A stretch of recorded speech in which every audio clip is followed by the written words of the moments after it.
നമസ്കാരം, ഞാൻ നിങ്ങളുടെ സ്വന്തം VS മുരളിത്തമ്പി.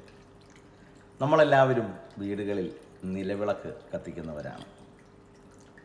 നമ്മൾക്ക് എത്ര പേർക്ക് അറിയാം ഈ നിലവിളക്കിൽ ഏതൊക്കെ ദേവന്മാർ ഏതൊക്കെ ഭാഗത്ത് കുടികൊള്ളുന്നു എന്നത്? ശരിക്കും നമ്മൾ നിലവിളക്ക് കത്തിക്കുമ്പോൾ 33 യവത്തിന് ഒരു വരിക്കപ്ലാവിൻ്റെ പലക സമചതുരത്തിലുണ്ടാക്കി അതിന്മേൽ വേണം സ്ഥിരമായി നമ്മൾ വിളക്ക് വെച്ച് കത്തിക്കാൻ. 33 യവം എന്ന് നമ്മൾ പറയുമ്പോൾ 33 നെൽമണിയാണ് അതിൻ്റെ അളവ്. 33 നെൽമണി ഇങ്ങനെ ചേർത്ത് വെച്ചാൽ എത്ര അളവ് വരുമോ ആ സമചതുരത്തിലാണ് ഒരു വരിക്കപ്ലാവിൻ്റെ പലക ഉണ്ടാക്കേണ്ടത്.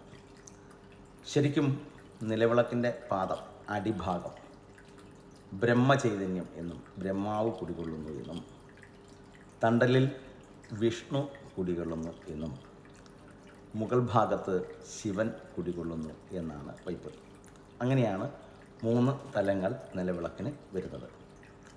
ആ നിലവിളക്കിൽ ശരിക്കും പ്രകാശത്തെ സരസ്വതീ ദേവിയുടെ ചൈതന്യത്തെയും ആ പ്രകാശത്തിൻ്റെ നാളത്തെ ലക്ഷ്മി ചൈതന്യമായും ആ വിളക്കിൻ്റെ ചൂടിനെ പാർവതി ചൈതന്യമായും നമ്മൾ അതിലേക്കൊഴിക്കുന്ന എണ്ണയെ വിഷ്ണു ചൈതന്യമായും തിരിയെ ശിവചൈതന്യമായും നമ്മൾ കാണുന്നു. അപ്രകാരമാണ് ദേവസ്ഥാനങ്ങൾ ശരിക്കും വരുന്നത്. അതായത് നിലവിളക്ക് നമ്മൾ കിഴക്കോട്ട് നോക്കി കത്തിച്ചാൽ ദുഃഖങ്ങൾ ദുരിതങ്ങൾ ഒക്കെ അകലുമെന്നും പടിഞ്ഞാറ് ഭാഗം കടങ്ങൾ ഒഴിക്കുമെന്നും വടക്ക് ഭാഗം ഐശ്വര്യം ധനം ഒക്കെ വർദ്ധിക്കും എന്നുമാണ് വൈപ്പ്. അപ്രകാരം നമ്മൾ നിലവിളക്ക് കത്തിക്കുമ്പോൾ ദിവസവും രാവിലെ തന്നെ വിളക്ക് കത്തിക്കാൻ എല്ലാവരും ശ്രമിക്കുക. നമ്മൾ കുളിച്ച് ശുദ്ധ വൃത്തിയോടുകൂടി വിളക്കൊക്കെ കഴുകി തലേന്ന് ഉണക്കി വെച്ചിരുന്ന് രാവിലെ സൂര്യോദയത്തിന് മുമ്പ് തന്നെ കത്തിക്കാൻ കഴിവതും ശ്രമിക്കുക.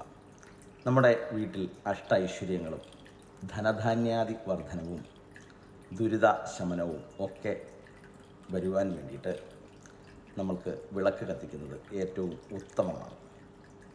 രാവിലെയും വൈകിട്ടും 2 നേരം വിളക്ക് കത്തിക്കുന്ന ഗൃഹങ്ങളിൽ ഐശ്വര്യങ്ങൾ വന്നു നിറയും എന്നാണ് ആചാര്യന്മാർ പറയുന്നത്.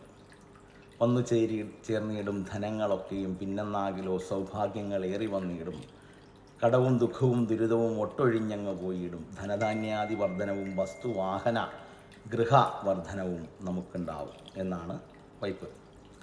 അപ്പോൾ നമ്മൾ ഓരോ ആൾക്കാരും അറിഞ്ഞിരിക്കേണ്ട കാര്യം വിളക്ക് എന്താണെന്നും ഈ വിളക്ക് കൊണ്ടുള്ള പ്രാധാന്യം എന്താണെന്നും ആ വിളക്ക് എപ്രകാരം സൂക്ഷിക്കണമെന്നും നമ്മൾ അറിഞ്ഞിരിക്കണം. മിക്കവാറും ചില വീട്ടുകളിലൊക്കെ കുറേ വിളക്കുകൾ പൊടിയും അഴുക്കുമൊക്കെ പിടിച്ച് ഇരിക്കാറുണ്ട്. അത് ശരിക്കും ദോഷഫലങ്ങൾ ഏറെ കൊണ്ടുതരുന്ന ഒരവസ്ഥ ആ വീടിനുണ്ടാക്കും. അതുകൊണ്ട് കഴിവതും അത്യാവശ്യം നമ്മൾക്ക് കത്തിക്കാൻ വേണ്ടുന്ന വിളക്ക് മാത്രം വാങ്ങി പൂജാസ്ഥാനത്ത് സൂക്ഷിക്കുക. ഇപ്പം ഒരു നിലവിളക്ക് കത്തിക്കുന്നതിന് പ്രത്യേകിച്ച് വലിയ പൂജാമുറിയോ കാര്യങ്ങളോ ഒന്നും വേണമെന്നില്ല.